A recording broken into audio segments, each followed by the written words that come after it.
like to welcome all of you to this very special evening event. And it is my pleasure on behalf of the Washington Theological Consortium to introduce to you in a moment the main sponsor of this event, and in a few more moments the panelists that we have before us. Part of the joy of this particular event every year is that it is committed to interfaith dialogue and peace building. And thanks to the support and the vision of Diane Tachmindji, we can all be here this evening and enjoy this very powerful night. And I'd like to invite Diane to welcome you for herself.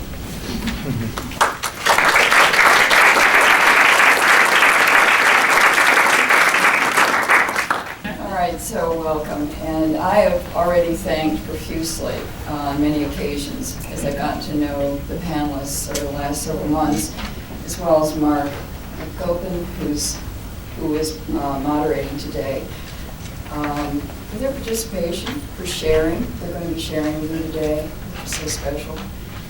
It's going to be so powerful. And I really don't want to take even a minute longer delay from what you're about to hear. So I'm going to be very brief.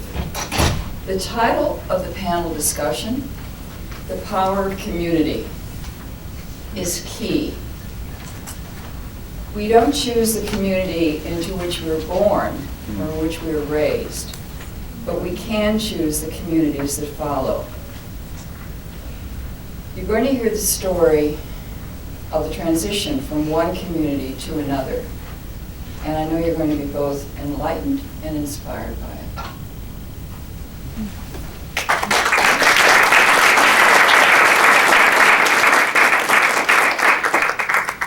I just want to give a quick picture of where our panelists are right now in their lives, because you will get much more information about their journey to this place.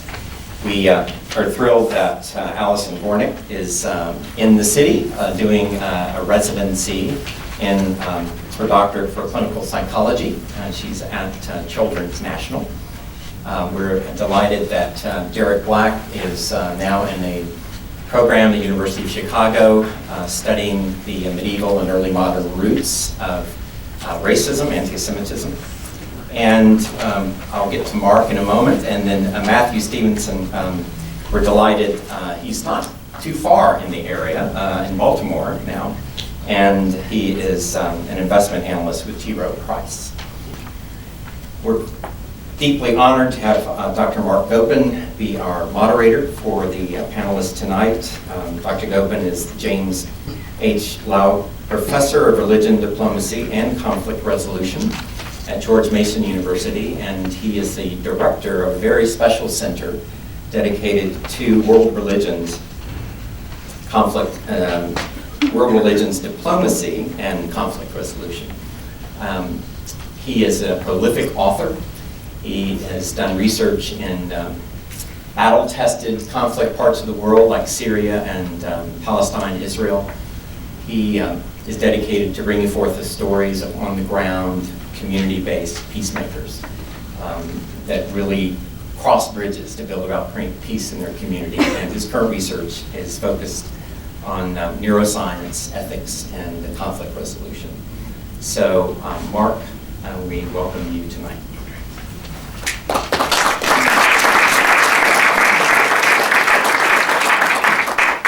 Well, we're going to spend some good time together. Because we'll have a nice conversation up here for a while. I'll be sitting down soon and we'll have a conversation with the panelists about their story and then probing that in a very deep way. And then we're going to ask you to have some pertinent questions that will help us deepen the conversation, especially with the background that people have in this community and in this particular city, so that we can deepen this experience and this conversation and learn from it. And many of you come from different walks of life. Some of you are from academia, some of you from policy, and some of you from very experienced interfaith work.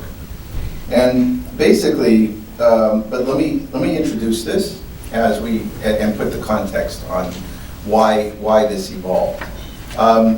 These three extraordinary young people, Matthew, Derek, and Allison, are quite well known in the country now for the extraordinary experience that they had in university together several years back, and we'll tell the story soon. I want to put it in context of some of the reasons why I have shifted some of my 30 years of work overseas on religion, peace building, and extremism to a deep interest, almost a panicked deep interest that many of my colleagues have now taken in the domestic situation in the United States and in Europe and in other parts of the developed world. And the reason for that is that there has been a very, very sharp rise in the last 3 years of crimes, hate crimes against ethnic and religious groups. Some years a 37% rise. And we're at a point now between the black church burnings, the synagogue attacks, at least 3 synagogue attacks, the mass shooter events from El Paso all the way to Australia, at an unprecedented reframing of 20 years of experience, and perhaps more, I'd say maybe 30 or 40 years of saying the word terrorism, but in fact terrorism being kind of a euphemism for overseas terrorism, for terrorism based on extremism in other religions. This has changed. And it is very difficult for cultures to face something that's happening from within them. It's very painful. And one of the things that I've tried to work on for the last 30 years is helping people face their own societies in a compassionate way. I leave to security services and others to face it in a military way. Others still to face it in a legal way. And there are many people in the United States, once we start realizing that this is a serious problem, we'll shift the legalities of this. We'll start to focus on who is the new enemy. But as you know, many of you, you can only go so far by deciding that somebody is now the enemy. And in fact, it creates a system of escalated action-reaction spirals that generally create far worse results by your very intentions that actually make everybody safe. So the question, the difficult question for humanity, and this applies to my students and my colleagues and friends living in Syrian camps across Syria, the women who are part of our schools in Syria and Turkey and Jordan, it applies to all of us in any situation where we are being attacked and we feel threatened and vulnerable, and at the same time we sense that if we counterattack, we're just going to make things worse. So what do we do? How are you safe? So it is in that context that I started a journey on looking in the American scene for extraordinary people who have a completely different relationship to the nature of threat around them, to the way in which they react to difficulties and moments of fear in meeting the other.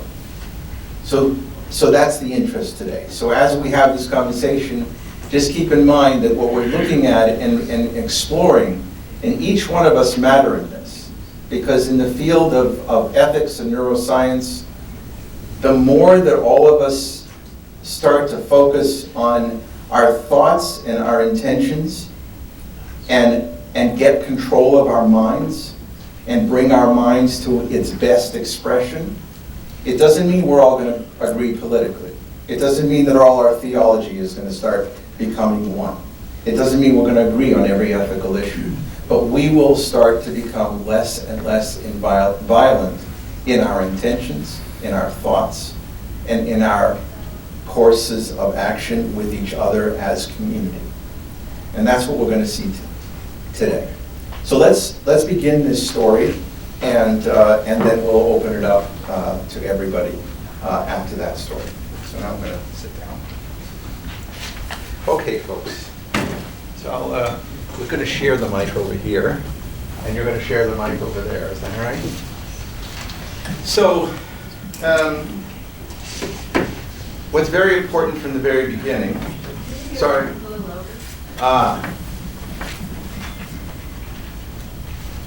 How is this? Okay. So you and I are going to have to be a little bit more intimate.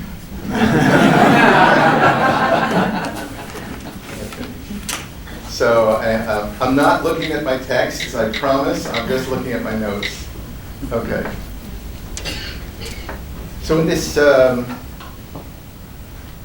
we feel as a group, as a community, we've got to know each other really well. And it's very important that I want to begin with Derek. And for Derek to tell his story as a summary in order to set the context for the rest of the story, in order for all of us in the room to be on the same table with this very unusual story. It's just different. And I want everybody to understand the beginning of it, the end of it, and the evolution before we begin a more complicated approach. So by the time that I was born, my family had already spent nearly 40 years developing what they termed the white nationalist movement. My father was responsible for popularizing the term. Sure. My father was responsible for popularizing the term white nationalism. He had become involved in it when he was 16 years old. He grew up in northern Alabama to a fairly average middle-class white family, which means that they had fairly garden stock racist ideas, but were not extremists. They were always shocked at what he later became involved in. He met David Duke, who went on to become one of probably the most prominent white supremacist politician in the 80s and 90s when he was a teenager. And so by the time that I was born, they had already come through founding a chapter of the Ku Klux Klan in the 1970s, ending that chapter in the early 80s when they decided that its brand would never be able to catch on with mainstream people. They had formed political parties. David Duke, who was always very close to my family, even up until and after when I was born, had run for political office in Louisiana and had won. My mother was David Duke's first wife, and then became my father's wife, and I was born at this point right after David won political office in Louisiana. All the campaigns that he ran after that, when I was very little, he was unsuccessful at. He ran for governor of Louisiana and lost. He ran for Senate in Louisiana and lost. But there was always a real sense that they could break through with the message of white nationalism to fairly mainstream people. And so that was the milieu that I was surrounded by. Growing up, leaders of the white nationalist movement would regularly come to our house for Christmas parties. When I got a little older, we would travel the country and go to conferences that were held in hotels and had $200 admission fees and banquets, and we'd have tenured professors come and lecture us on why race was biological and real and predicted crime and predicted IQ and all these things that are not statistically true, but that they used to justify their ideology. And there were times that it really felt like they were correct in their assumption that the beliefs that white nationalism clung to were just more extreme versions of what existed in broader society. Like throughout the 90s and the early 2000s, my family would regularly show up to country music concerts because there were hundreds of Confederate flags flying and it was an almost exclusively white audience, and my dad identified that as a space where there was something race-oriented happening. And he would view people like that who would never call themselves racist as people who were a little bit closer to his ideology, people who thought that there was too much immigration in America, or that immigration from non-white countries was not as good as immigration from European countries. This was his worldview, and he really believed that he could get a mass movement going. And he never really was able to do that, But I became enraptured with it. I thought that it was absolutely correct. And I was a true believer in the ideology as a teenager. When I was 16, I ran an online radio program on Stormfront, which was the largest and first white nationalist website, which my father created when the web was young. I got volunteers to operate it 24 hours a day. When I was 19, I ran for a local Republican county-wide seat in Palm Beach County, and I won that with 60% of the vote, going around giving all the talking points that white nationalists use without identifying myself as white nationalist. That became a national story, and the Republican Party didn't seat me, but it really confirmed for me that they were right. They could get some kind of mass support if they packaged it right. And so I really oriented myself around that. And it was at that point that I went away to college. And that's where most of this story happens. I showed up at college when I was 20, absolutely committed to white nationalism. And So can I just ask you to elaborate on one point?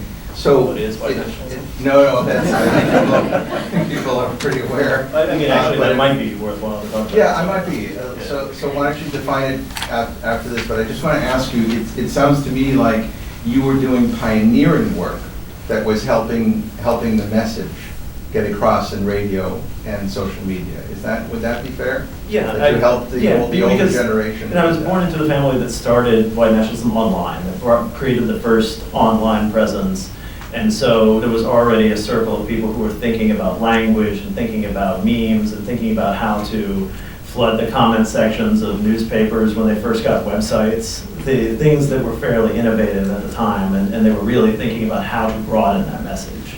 And so if you could also, so define white nationalism as they understand it, as your elders understood it, and then also if you could just describe the reasons why your father decided to send you to this university, and particularly in the way in which you entered. I mean, I want to understand deeply his understanding or his motivations for sending you to a fairly liberal university. Sure. Academics, I think it's important to just lay out terminology. Academics tend to define white nationalism as the small social movement that has 30,000, 40,000 adherents. It's hard to know exact numbers. And there are people who know each other, who marry within a movement, who are committed to it, who donate money, who volunteer, who this is their life, and white supremacy as a broader system of discrimination that affects all of society. That tends to be the way academics split this up. And white nationalists use the term white nationalism because they say that they don't want anything bad for other people. They're able to tell themselves that they're not supremacist or racist because they just want worldwide apartheid. They want everybody to live separately and happily, as they'll put it. And they'll never answer the question of what sort of violence and coercion are you going to implement to get there. It always remains in this space that they're convinced that everybody wants worldwide segregation, and they tell themselves that. And that's why they're not the supremacists. That's what they'll say. You don't have to think about that for very long to see how quite hateful that is.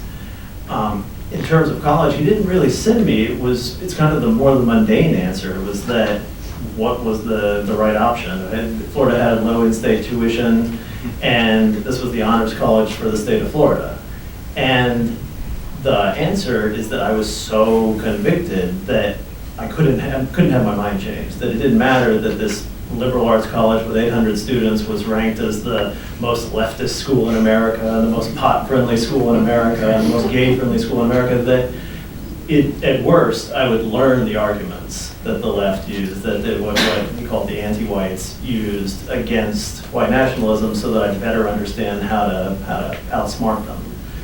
And he had a fairly intellectual approach to the framing of things, and because you were quite learned by the time you got there, and that's interesting too. This was not. Could you say a little bit about the fact that he is part of the elite of this movement? It's very different than the average, more thuggish image people have of the followers, with the tattoos and in gangs and beating people up and burning churches. So it's very. I think it's important for people to understand what's that fit? Because you were right in the middle of that. Right. And in that, on the personal level, my life always felt very sophisticated because we were hearing from academics, we were going to fancy banquets, we were wearing suits and ties, and we could all tell ourselves that we were very sophisticated and not hateful and not thuggish and not uneducated. Everybody in my family had college degrees.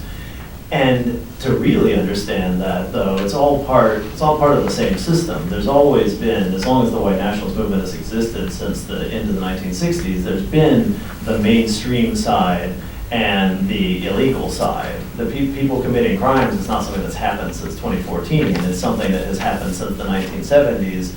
And the people who present themselves as being mainstream always had some level of separation, but it's not nearly as formal as they like to make it seem. It's always been people who knew people who were committing violent acts or who were organizing some kind of organized crime. And so the difference between the white nationalists presenting themselves for office and winning public office was real from the person who was going out and committing violent acts, but the ideology was identical. And the way they spread their message was always identical. And so my dad can say that he is not responsible for the attacks that continue to happen, that have always happen year after year, because on Stormfront it is against the rules to advocate violence. It's against the rules to advocate anything illegal. And so whenever there's an attack, he can say, I didn't want that to happen, I didn't endorse it, and so therefore it's not my fault if there's some person out there who acts this way.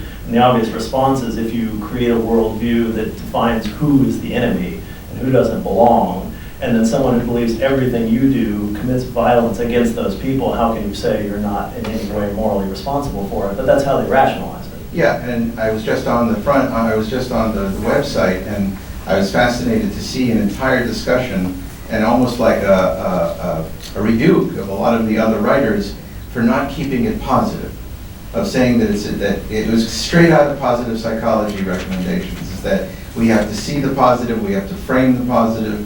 So the whole movement that you grew up in actually had a kind of visionary quality to it.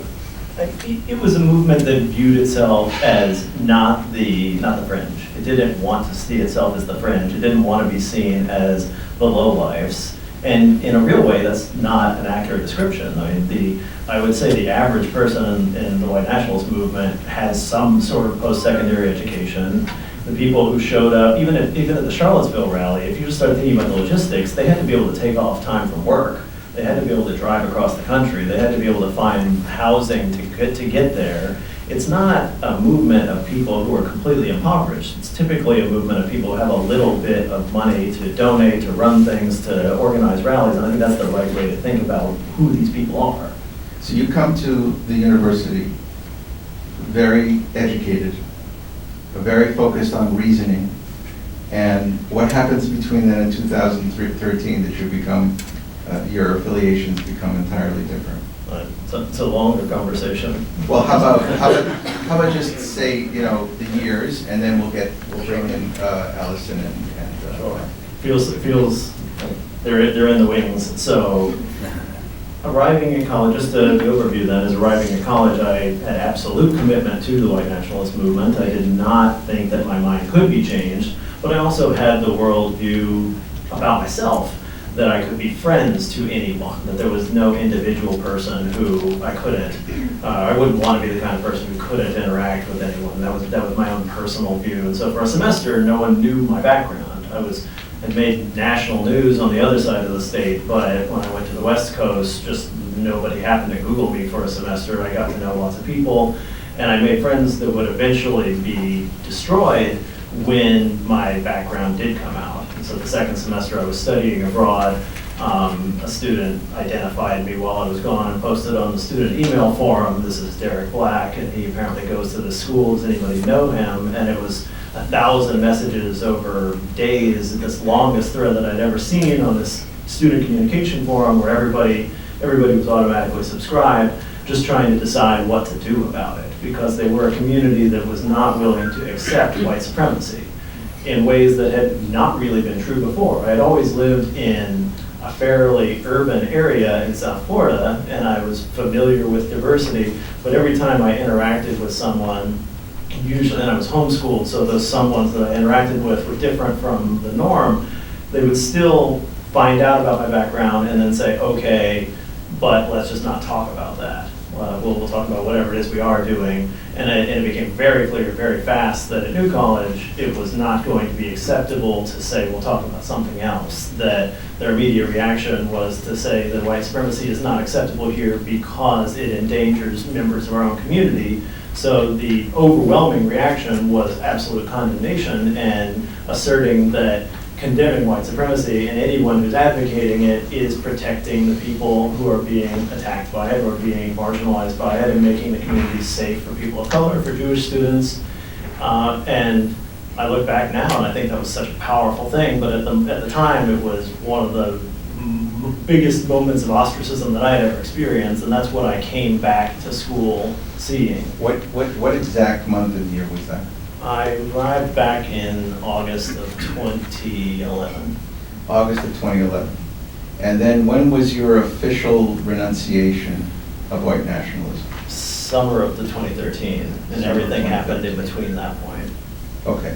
So if you can, narrative is very important in understanding human relations and the evolution of relations. It's extremely important in understanding how enemies become friends, how people evolve. So we're in between August of 2011 and the summer of 2013. Yeah. But I want you to take a step back to these other two extraordinary people here. And I want to ask when they entered the story and when they first met Derek, and what happened. So first I'll begin with Matt. And say a little about your own background of your family values, your spiritual values, and like a little bit of who you are, and then why you were at that university and how you met. Sure. How is this volume-wise? Good? I'm really bad with holding microphones, so this may change. So my name is Matthew Stevenson, originally from Miami, Florida. Grew up, I think, really influenced by two strong spiritual traditions, for lack of a better word. Through my father, I became very connected to an organization called the Kabbalah Center, which is an organization which I think we can talk about a lot of things, but as far as the context of this story is concerned, really imbued with me the idea that anybody, regardless of their beliefs or their background or what have you, is created in the image of God. And it is not up to me to treat them with something less than human dignity.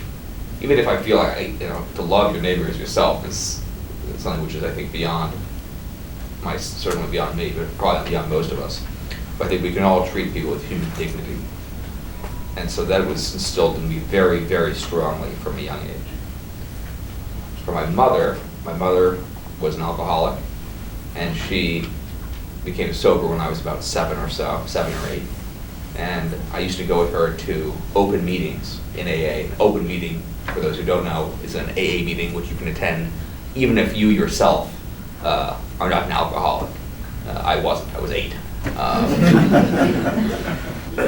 But I had a remarkable experience.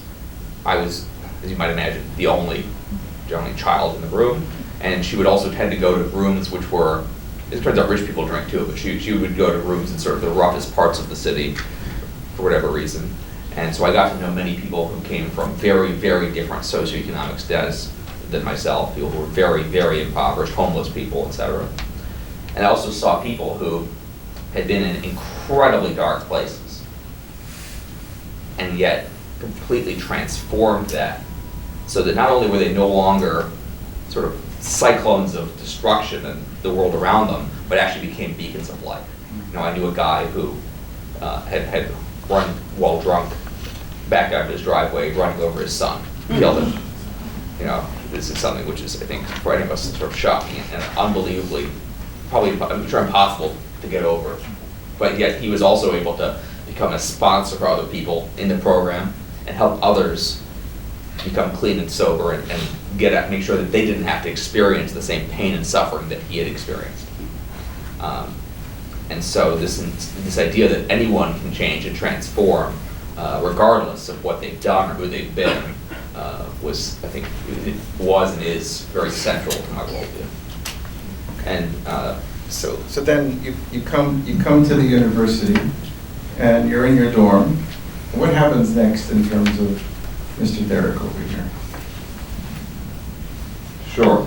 So I actually entered New College the same time as Derek, and the way the dorms were structured, sort of they faced the outside. And so when I opened my dorm room door, front door to my dorm, I could look down and see his front door. So we were kind of neighbors, and he used to sit outside and play guitar in some of the common areas. And he used to, despite his earlier comments about country music, I also enjoy country music, although I'm not a white nationalist. That was not clear. So he used to go and sit outside and play guitar, and I would sing along poorly. And we knew each other, but not well. I had his, we watched a movie together one time in his dorm room, and had taken a class together. So I knew him. I had his phone number, but had absolutely no idea about his ideological beliefs. So now I want to turn to Allison, and if you could explain your context and background, and when was the first time you met Matthew and Derek? So, can everybody hear me? No. Just a little bit closer. Can you hear me now? Yeah. Great. So I was born and raised outside of Cleveland, Ohio. So moved to Florida because, as Derek referenced, Florida has very affordable in-state tuition. So I deferred for a year to live and work there, to be in residency, to then attend the public honors college. So I had moved across the country for college, and before Derek's sort of big reveal on campus from everybody, did not know him. So was not friends with him, and Matthew and I were fairly good friends beforehand, and so starting our second year, we were suite mates, which is when Derek had come back to campus. And so I think then the story goes back to Matthew, and I'm pretty out of it for the first few weeks. For the first few weeks, okay. So back to Matthew. Actually, I want to ask you, Derek, now. You're in the middle of that storm of seeing that everybody has exposed you. And what happens, what kind of communication happens here next? Right. When I first got back, I had to look for an apartment off campus because I had been originally required to stay on campus like most everyone, but after I was outed, the administration sent me a follow-up email without any explanation saying, actually, if you want to stay off campus, that's fine. So at the last second, I had to find somewhere because that actually seemed preferable. The first night I was back, I tried to go to one of the outdoor parties because it was Florida that they would have every Friday and Saturday night. And people immediately started recognizing me and started coming up to me, and it became very clear that I was not welcomed in that space. And so it was also very clear that being off campus was necessary. And so as soon as I was back in the country, one of the first texts I got was actually from Matthew, who was What did the text say? he was messaging, he said, oh, I heard you've switched and you're going to go off campus now. Let me know if you need any help finding a place or if you need anywhere to crash while you're looking for a spot. And Okay. that was the first communication he and I had had since, I think, trading study guides for the final exam in the class we took together. So I need to ask Matthew a question now. What were you thinking? My God. I mean, I'm 62 years old, and I've grown up very Jewish, and I keep the Sabbath and all these other crazy stuff that you and I do. And I'm in a very, very small world of people who have a very particular projection, history. I mean, I lived with the Holocaust. I lived with the images of the villages we came from. And you hear this, and your first instinct is to call him up and ask him if he needs some help. What happened? once again. Volume okay? Yeah. Okay. First of all, I think it's worth pointing out that I'm not, and was not, naive about the effects of anti-Semitism. I remember, just as one anecdote, when I was about 12, I was in Italy. I was in Pisa, and if you've ever been there, the Leaning Tower is sort of surrounded by an area called the Square of Miracles, and I'm not sure what it's like now, but at that time there were a lot of stalls, a little outdoor market area, and I was there under this sort of student group, not a Jewish student group. I think I was the only, at least externally, obviously observant person there. And I remember being chased by a group of, let's say, 6 to 8 older guys. When you're 12, people seem pretty big, so I don't know if they were 16 or 18 or 20, but being spat on and jeered at and otherwise sort of terrorized. And I've unfortunately had a number of experiences like that over the course of my life, to the extent that it's not an uncommon experience, especially in traveling in certain parts of the world.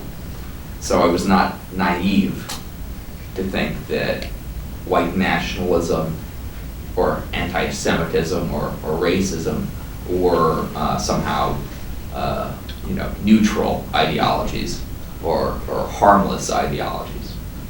With that being said, Derek was a human being, and I knew him, and I knew, because I knew one of the guys that he was supposed to have been roommates with, that his plans had changed quite abruptly and possibly, involuntarily, and he needed help, potentially. I didn't know if he needed help or not, but I'm not going to let him be homeless just because I disagree with him. I think that the fact that I vehemently disagreed with his ideology, obviously, it's an ideology which attacks Jews as well as people of color and other kind of, turns out they have quite a long list they don't like. But that fact doesn't separate the fact that he's a human being, and if I can do something for him, I wasn't aiding the movement, so to speak, but if I can help him, I feel like it's my obligation to do so. I have an obligation towards people that transcends my ideology, their ideology. So I have to say, I've been studying these three people for quite some time, and it took a lot to orchestrate to have the privilege of having them here. They've been on NPR, they've been at the Holocaust Museum, they've been speaking all over, and it was only Thursday night, sitting over dinner, that I heard about this text. And, because I spent half my life studying ancient sources, I started to freak out from this ancient source, because it's from 2,000 years ago, 2,500 years ago, in the book of Proverbs, which is in both the Hebrew Bible and the Old Testament of the Christian world as well. And it says, if you see your enemy faltering, help him. It says it also in Exodus and Deuteronomy, but in Mishlei, in Proverbs, it says, if you see your enemy faltering, and we don't understand the Hebrew very well, but it says something crazy. It says, because you will heap fires of coal on his head. Yes. Crazy verse. There's a lot of crazy verses. This is a crazy verse. And I didn't understand it for my whole life until I started studying neuroscience, because neuroscience says that shock and surprise lights up the whole brain in the fMRIs. It's like, whoa, these poets and prophets from the ancient world were pretty prophetic, for lack of a better word. And the idea was that, and the rabbis later explained about 2,000 years ago, that it meant that you will create such a shock that they will say, I thought they were my enemies, but I guess they're not, and I need to change. So I'm sitting there at dinner with you guys trying to contain myself, and you're just telling me about this text, and I freak out because of the power of ideas. So we're talking about horrible ideas here, we're also talking about extraordinary ideas. And these extraordinary people who, for them, it just clicked. So after that text, and after, what happens next with the Friday night dinners? And do you want to describe that, Allison, of what happens next in the evolution of the relationships? Yeah, so one of my favorite parts of college was that Matthew would host Shabbat dinners on Friday nights, which were open to whoever wanted to come to them. And so as his suite mate, it was this amazing get-together of friends every single week that I could sort of rely on and see all my friends, and it was really great. And then after Derek came back to campus, Matthew invited Derek to come to the Shabbat dinners. And I was very upset about this. I am not Jewish, I am white, and I felt like my support should not be towards sitting at dinner and theoretically giving somebody who believes in white nationalism a comfortable evening. I felt like my presence there sort of only supported that ideology, and instead my effort should be towards supporting people of color on campus or Jewish people on campus. And so I did not go to that Shabbat dinner. I think fairly surprising for everybody, Derek came back then week after week to these Shabbat dinners. And so instead of staying in my room and sort of making this big show of, no, I'm walking by the dinner, I'm going to my room, I'm not going to be part of this, I became very perplexed about this person who was sitting at these Shabbat dinners every Friday night and who, from what I could tell, had positive relationships with people of color on campus. And so I became very curious about how you can do that and still espouse these white nationalist beliefs. And those two things did not click with me, and I think that my mother raised me to be very curious, and I think she also raised me with a lot of confidence in myself that maybe at 19 was very strong. And so I felt like, okay, let me try to figure this out. And so I got to know Derek a little bit better. It's several months into the school year now. And after a few times of hanging out with him and being kind of surprised by how gentle and kind he seemed to be, which to me then just made the whole situation more perplexing, asked him directly, like, is white nationalism something we can talk about together? Like, would you even be open to that? Because up until that point, from what I could tell, there was nobody who was engaging with him to talk about these things. And I think that I'm a very firm believer in civil resistance. I think there is a lot of room for that, but I also think that people have different access points. And for me, very quiet conversations with people are where I feel most comfortable. And so I felt like, okay, if he is open to having these kinds of conversations, then those are conversations that I'm pretty obligated to have. And so he said yes, that he was open to talking about these things. And so that became about a year and a half of where every fifth conversation or so was an argument about some sort of tenet of white nationalism. Let me understand this.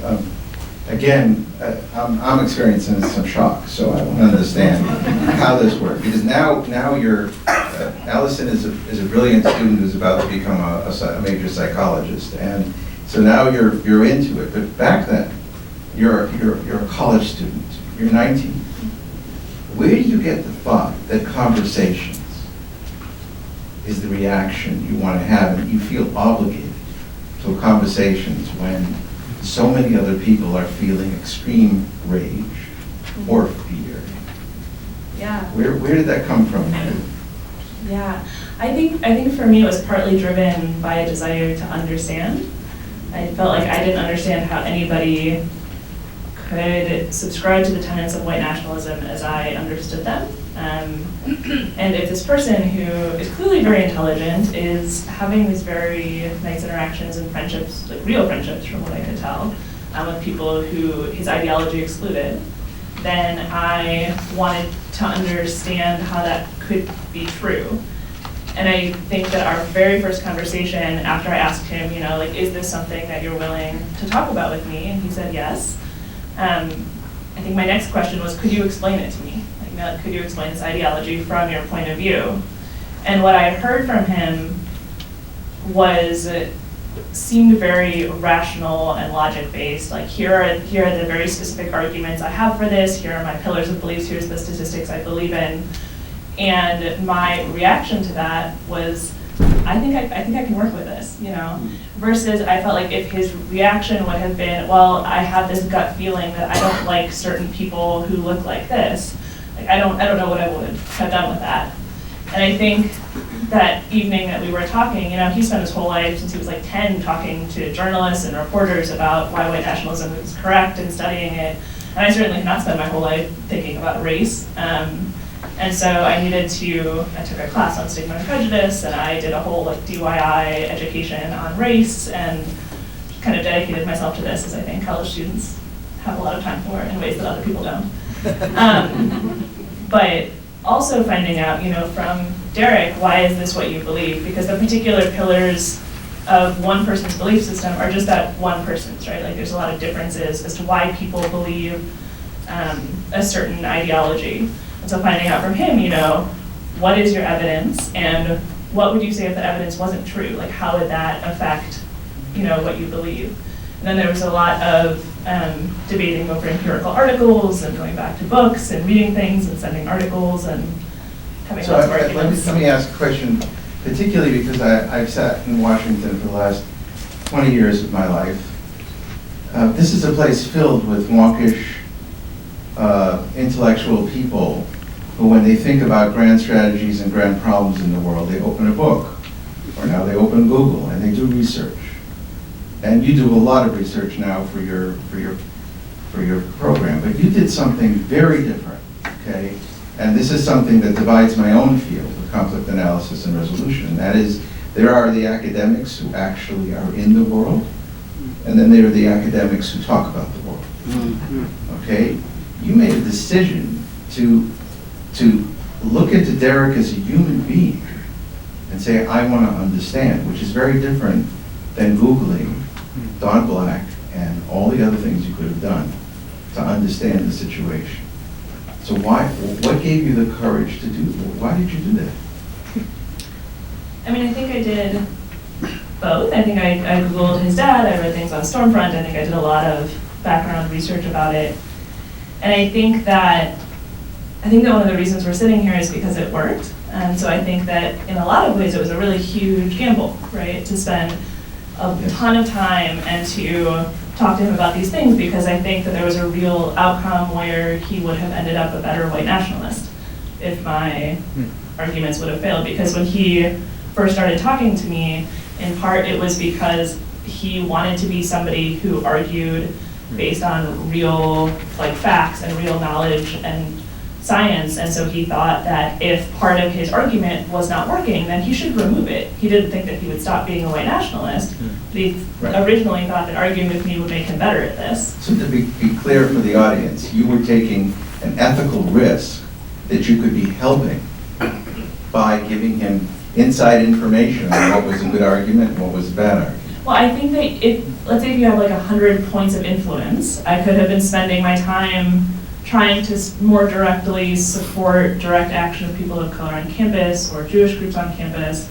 And instead, I'm sitting very quietly in places on campus talking to Derek in a way that, you know, I'm gambling these 100 points of influence in a way that maybe would have been more diffuse if I was using them elsewhere, probably maybe more effective if this thing with Derek didn't work.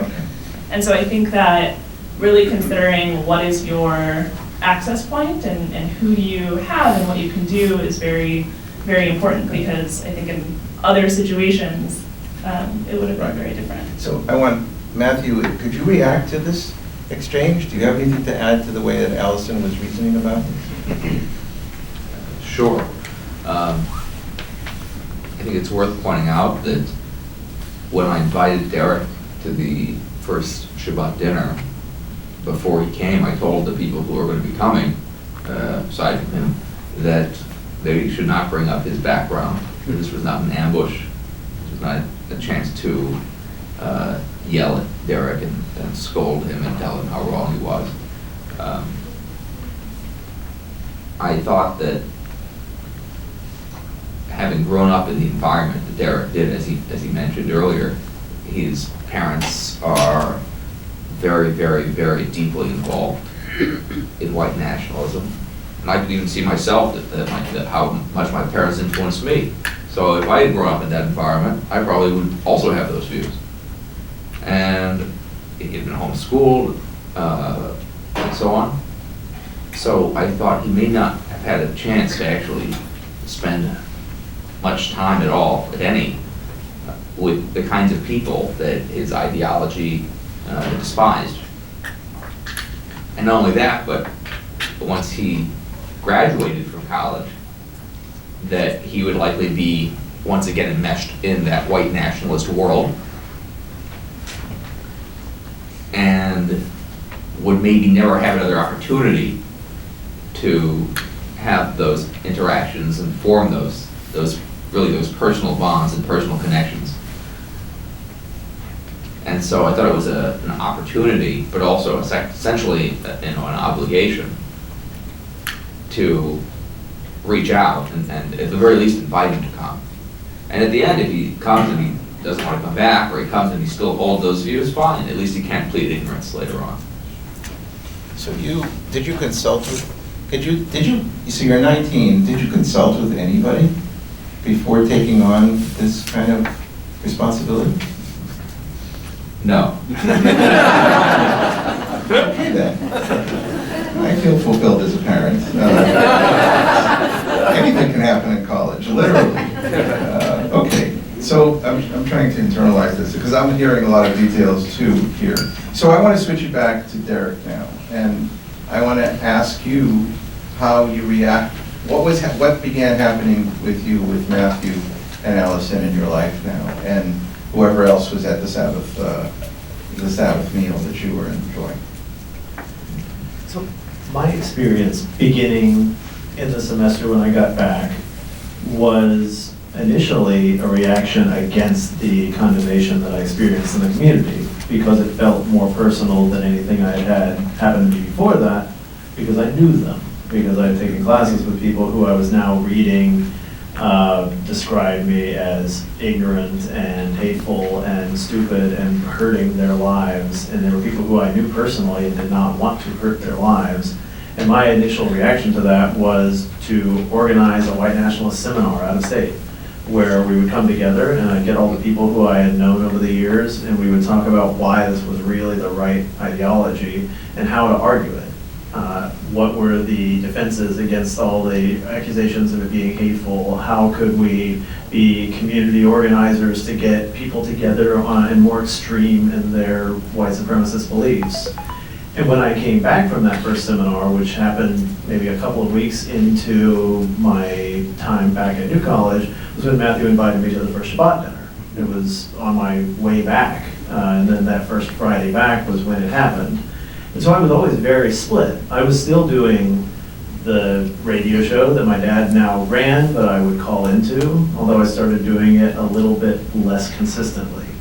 I started posting a little bit less consistently. I started engaging in the external world that my family was still running a little bit less consistently, because I was then going to these dinners, I was living on campus, I was reading forum wars where people were describing how toxic what I was doing was, and I didn't agree with them, but I was hearing them for the first time. Like, it wasn't the first time someone had said racism is bad, but it was the first time that people who I respected and cared about were doing that.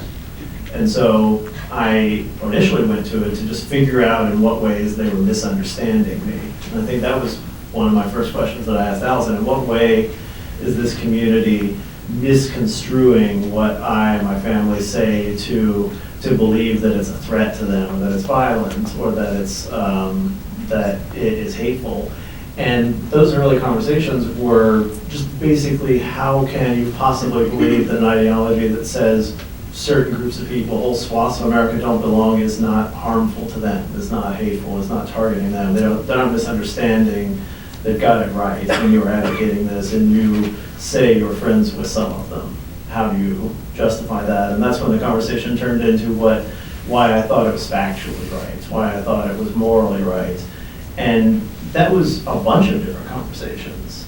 That was, let's talk about how white nationalists think IQ is based on race, and why that statistically does not make any sense. And there's why crime is predicted on race, and why that statistically doesn't make any sense. Why race is not a biological category, it's a socially constructed category, and how you talk about that. And each of those conversations weren't something that I had to immediately say, oh, okay, well, I was wrong. It was something I could think about for a month and then slot it back into my toolbox and say, well, that one piece of evidence is not correct. It doesn't undermine an entire worldview that I've grown up with, that really seems reflected in some worldviews that people hold in America that seems like it's a part of our culture. And so each bit was never a huge leap. There was never any one moment. I think that's the main question I get now is, what was the one moment where everything changed?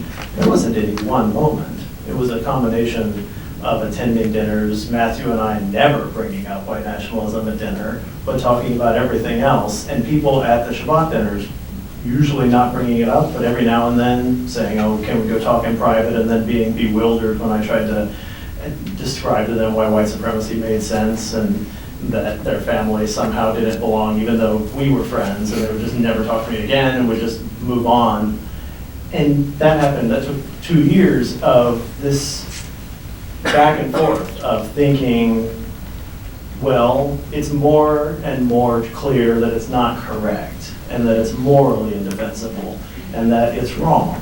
And that took a long time, but then it came to a point after 2 years of that where none of it was right. It was hurting people. It was not a good thing to defend, but everyone who I had known up until that point and everyone in my family was bonded by it. And that was what kept my entire network and my whole world together. And so condemning it could be one thing to be convinced that it was wrong. And it was a whole nother to say, I have to condemn it. So let me just clarify something. These Sabbath meals, were there 2 loaves? And Yeah, sure. you did the Kiddush. I said Kiddush, I did 2, sorry. Yeah, 2 loaves, the Kiddush, the whole thing. The sanctificate, the saint. Yeah, Kiddush is when it's a blessing over wine. It's said at the beginning of the Sabbath meals. And then, yeah, we would eat. I would cook food beforehand, obviously. And then, it was probably what attracted, I think people didn't come for the Sabbath. I mean, they came for the salmon. So let me understand something, Derek. You were doing a Jewish ritual every Friday night. Were you telling your father about this? No.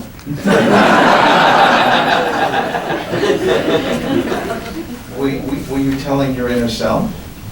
I mean, you were convinced of something and you were also doing a Jewish ritual with a series of other people. Were you internalizing what was actually happening? I think if you had asked me, I would have said there was no conflict, because I would have said that I can be friends with anyone and that I can be in any social circle. And I think, and it's probably telling that I didn't, but had I explained it to my dad, I think he would have taken the same stance. With, oh, okay, you're getting better at arguing against them. You're now when you go off and run for something, you'll be able to say, look, I attended Shabbat dinners for 2 years. I think that's what my family, there were some points where that became closer to actually being a conflict, because at one point I wrote first time I wrote to the campus was clarifying some of the things like that, the fact that I could be friends with anyone, that I did not feel hate towards all these sort of things that were my own self-image, that I wanted people to feel less afraid. And that letter got leaked publicly, and my family and the whole white nationalist movement asked me about it. And actually pretty quickly they said, oh, okay, actually this will probably help your career, because look, you can be friends with them, you can't be a hate monger. And Okay. right. All right, I'm just trying to understand this. This is, so could you, and then when do you decide to renounce fully? What happens? It was after graduation. I had stayed in town in the summer of 2013 after graduating from school, which was still a year before Matthew and Allison, because I had transferred in. And so I was house sitting for some professors, my thesis advisor, who were out of town. And it was a series of really, like in my mind, almost more tense than the conversations about why white nationalism was wrong, that I really had an obligation to condemn it. That my instinct was to never speak again. was that it was wrong, and therefore I just would stop advocating it, and that would be enough. And the further conversations were that you can't push for something. You can't advocate something that inarguably makes the world worse and then just stop. That is unethical too. That I had an obligation to condemn it, to articulate why it was wrong, and to push back, because things just keep moving forward. What I had started would continue moving forward with or without me, but I could do something to try to slow it, to try to push back on it, and that was a responsibility. And then that took the form of writing a public letter explaining what the ideology was and why I was condemning it, and not telling my family that I was going to do it, which I still regret. That I was home actually the weekend before, and building windows and working on things, and I went out of town and then published this letter because I just couldn't tell them in advance. And so my dad's first reaction was to call me and say that he thought my email had been hacked. Because it just, he knew that I was not posting, he knew I had stopped doing the radio show, he knew I had stopped attending meetings, he knew, but he did not know, because I had not told him how much I had come to condemn the ideology. I tried to argue to him that family was not politics, and his response was, what in your entire experience of being in this family tells you that there's something that connects us other than politics? That is what we erased it. And it was not clear at that point whether we had any kind of communication. But you regret to this day that you didn't tell him privately before going public. Yeah. Because, why? Because our bond was always very close, it's still very close. He made a choice So you quickly after that. You heard him. Yeah, he made a choice quickly after that we had to be able to stay in touch, and so we can still talk. It's always tense, it's rare, but we're able to text and call because he made that choice. And we were always extremely close, and I think it was what I owed him to tell him in advance. And why, if your bond was close with him and he accepted you despite this public renunciation of everything he had lived for, and in fact he spent time in prison for because of what he had done. And he tried to invade an island. He invaded an island. Tried to invade an island, yeah. He tried to invade an island. I mean, it sounds silly, but you can look it up and Google it. But they tried to invade an island to restore an African dictator who actually was not white, but they wanted to use the island for a place to traffic casinos and have money laundering or some sort of scheme. I think that was, So it sounds like David he was even 100% clear how they were going to, but it was a plan that they were convicted of a 1798 law of declaring war on a nation to which the United States government had not declared war. And so he served 2 years in prison for this, and they never got there. And it was him and Duke that conspired to, or was just your I'm not clear what David Duke's role was. He was somehow involved, but he did not get caught up in it. It sounds so Black Klansman, which, you know, I don't know if you've seen the movie, but it's really an extraordinary movie. So you had this relationship. Also, that was like 5 years before I was born. Right. But what I'm trying to get at is that you maintained the relationship, you wanted to maintain the relationship, he wanted to maintain the relationship. And that's where, but you still had to go into hiding.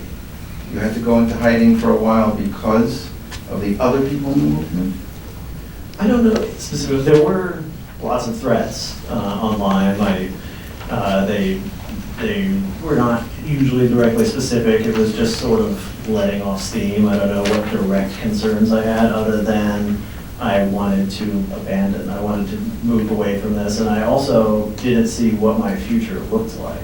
At that point, I legally swapped my middle and first names, hoping that I could exist for a while at least without people being able to Google me, without people being able to see my background. I did not see a future where he used to be in the white nationalist movement was ever going to work for any sort of existence. And that was what I walked away expecting, that there was no real future. I could study and I could be in the archives and I could try to be, read a lot of books and write articles, but that there was no real social future for me at that point.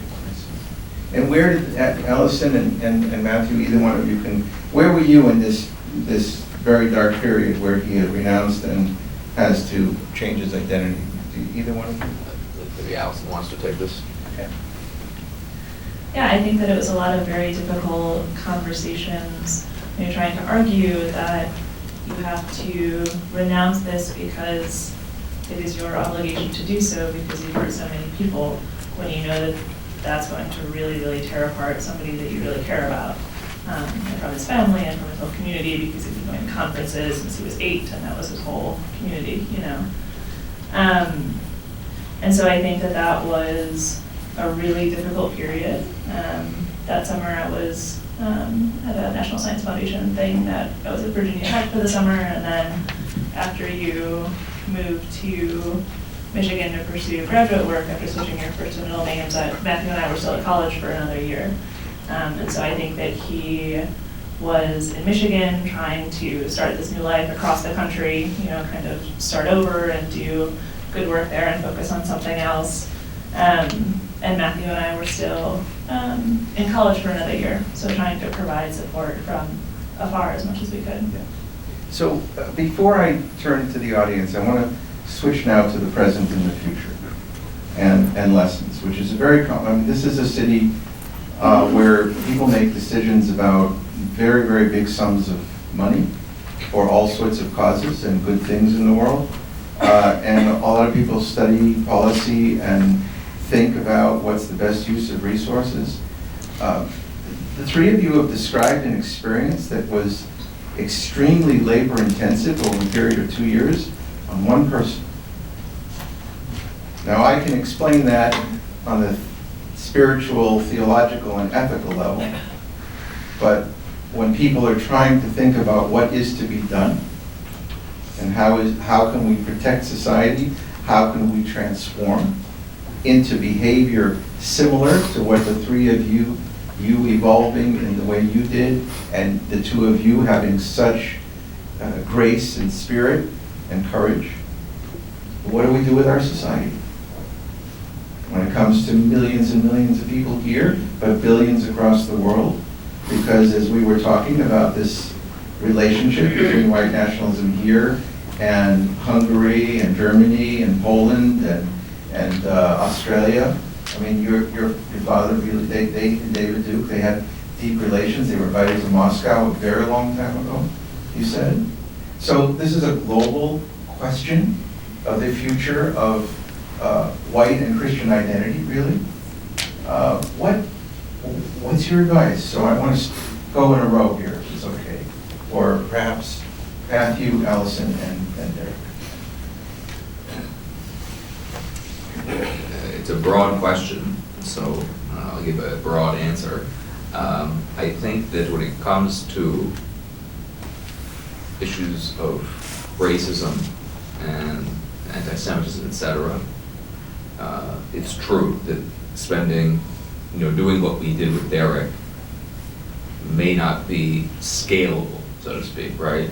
To the extent possible, I think it is very much advantageous to speak to people when they're young and to inculcate in people when they're young that there is this value in every single human being, and that because of that value, they cannot, like I said, treat them with something less than human dignity. It is not enough to say to people when they are like enmeshed in the white nationalist movement, as an example, that now I think it's time. You've been bad and need to change your ways. It is not to say that people cannot change at that point. Derek and thankfully many other cases speak to that people can change no matter how enmeshed in things they become. But to the extent that in schools we teach people not just how to make a living, but also how to live, I think it would be better. Allison?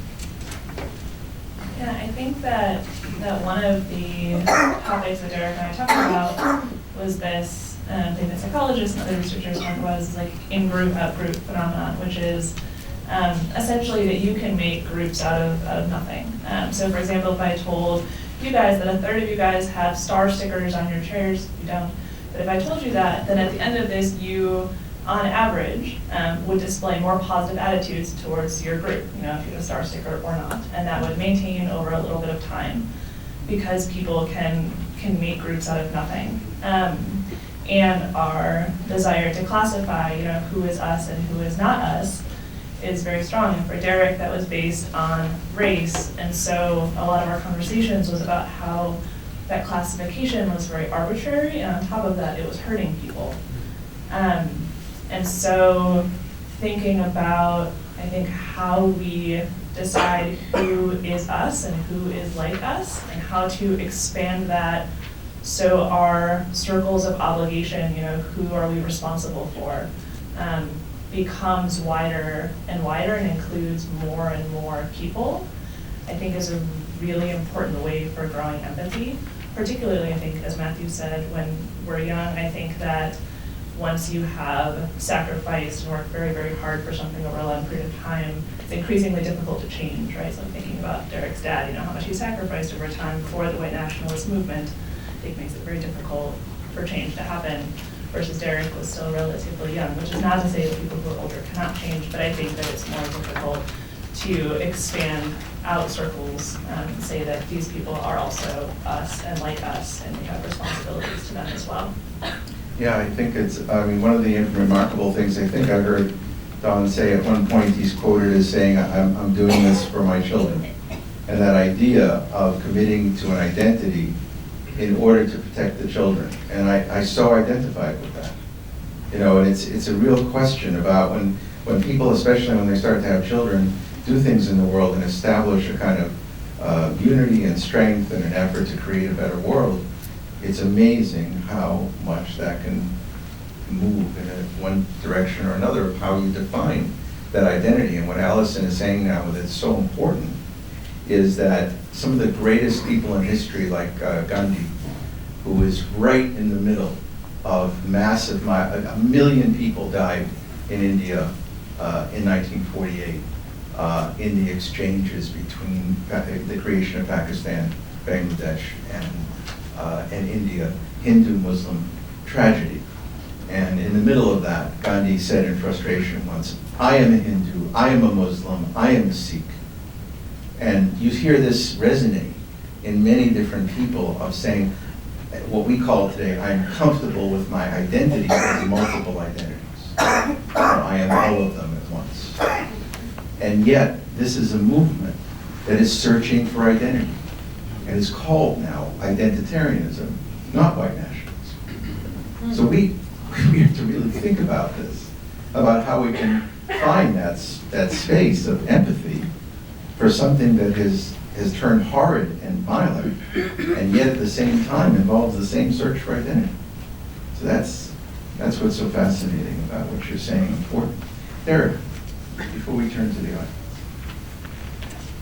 My answer, interestingly, hinges on both answers that Matthew and Allison gave, that I have spent years going through first a period of, I have now condemned this and I will never speak again, to a realization that condemning once is not something that entitles you to go on with that it's a continual process. And so I try to figure out where the spaces are where I can do that. And the lesson that I think I've learned is that that's a universal obligation, that we all have some sort of point of access, and that our only obligation within that context is to engage where we can, where we have that point. That things get worse, and we know, if we're talking about racial inequality in America, we are very much on a trajectory for things to become worse and worse and worse. If we're under the idea that we now have a progressive track and we are going to become a more racially equal country, it's just not true. We are on track to go from a point where black families have a dime for every dollar that white families have, to a point where black families have nothing, in contrast to what white families have. This is a trajectory that requires policy changes, and so I see at least myself responding in trying to work with policy centers. There's an anti-racism center at American University that I've done work with, where it requires that we think difficult thoughts about how we change the future, because race and racism, on the other hand, being an academic, are not something that caused the laws. It's actually the other way around. We created laws over the centuries that created racial inequality, and racism, the thing that white nationalism inherited, is the justification for that inequality. And so I try to focus on education, on policy change, on ways to try to decrease that inequality, and I think that's the most potent place that I can try to work. I think it tends to be one of the most potent places that we can all try to work, but we all have a different way of doing that. We all have a different position. We all have a different place that we can try to move the levers. It's just making the choice to do that that entitles us to continue moving forward, and if we don't, then not only does it become worse, but we become bystanders who are enabling it. Just as one follow-up before we turn, this is an audience and this is a sponsoring agency that's deeply committed not only to religious pluralism, but has a lot of serious theological people in the room.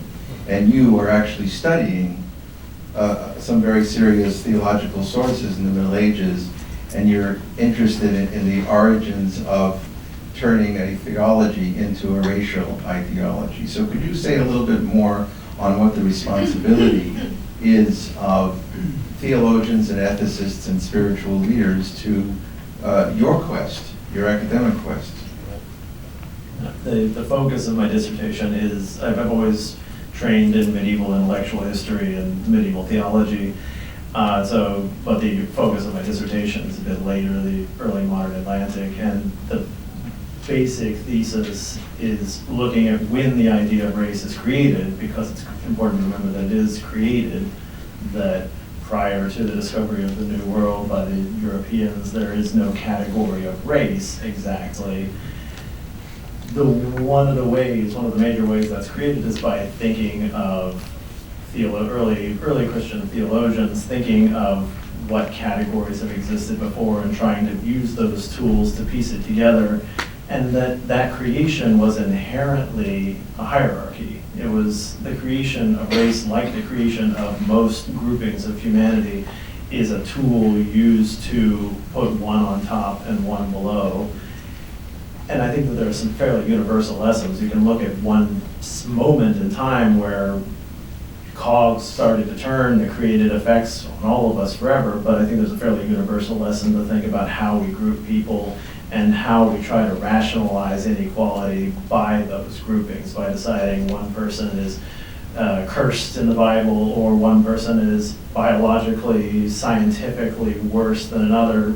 There's a universal explanation for that it is trying to justify inequality, and I think always orienting ourselves in our decisions about policy and society to being mindful of the ways that inequality is being justified is, there's never a moment where that's shouldn't be top of mind.